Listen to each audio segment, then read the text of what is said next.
So I was trained to become a gymnast for 2 years in Hunan, China in the 1970s. When I was in the first grade, the government wanted to transfer me to a school for athletes, all expenses paid. But my tiger mother said, no. My parents wanted me to become an engineer like them. After surviving the Cultural Revolution, they firmly believed there's only one sure way to happiness, a safe and well-paid job.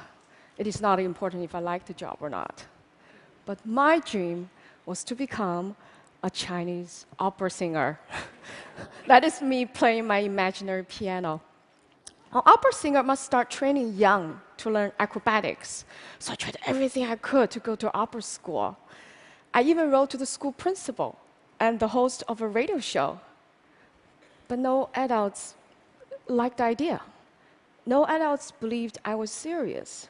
Only my friends supported me, but they were kids, just as powerless as I was.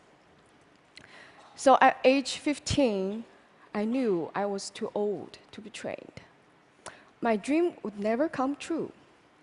I was afraid that for the rest of my life, some second-class happiness would be the best I could hope for.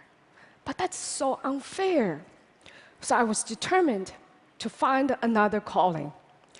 Nobody around to teach me? Fine, I turned to books. I satisfied my hunger for parental advice from this book by a family of writers and musicians. I found my role model of an independent woman when Confucius tradition requires obedience. And I learned to be efficient from this book. And I was inspired to study abroad after reading these. I came to US in 1995. So which books did I read here first? Books banned in China, of course. The Good Earth is about Chinese peasant life. That's just not convenient for propaganda. Got it. The Bible is interesting, but strange. That's a topic for a different day. But the fifth commandment gave me epiphany. You shall honor your father and the mother. Honor, I said, that's so different and better than obey. So it becomes my tool to climb out of this Confucius guilt trap and to restart my relationship with my parents. Encountering a new culture also started my habit of comparative reading. It offers many insights. For example, I found this map out of place at first because this is what Chinese students grew up with. It had never occurred to me, China doesn't have to be at the center of the world. A map actually carries somebody's view. Comparative reading actually is nothing new. It's a standard practice in the academic world. There are even research fields such as comparative religion, comparative literature.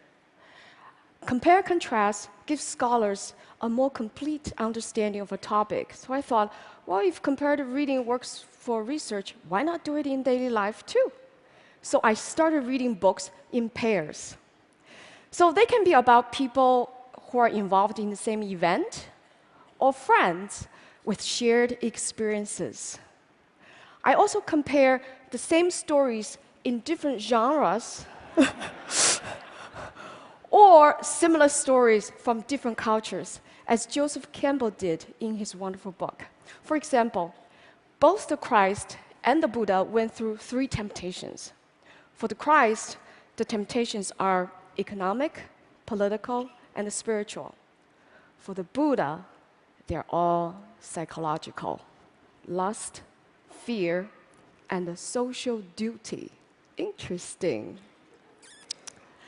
So if you know a foreign language, it's also fun to read your favorite books in 2 languages.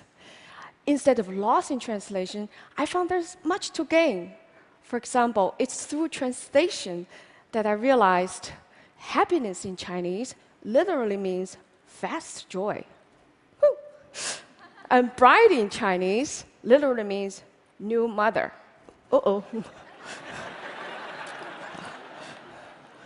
Books have given me a magic portal to connect with people of the past and the present. I know I shall never feel lonely or powerless again.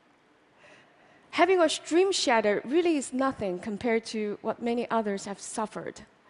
I have come to believe that coming true is not the only purpose of a dream. Its most important purpose is to get us in touch with where dreams come from, where passion comes from, where happiness comes from. Even a shattered dream can do that for you. So because of books, I'm here today, happy, living again with a purpose and a clarity most of the time. So may books be always with you. Thank you.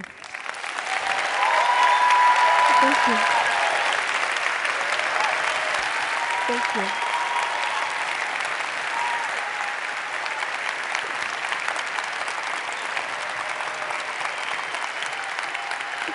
Thank you.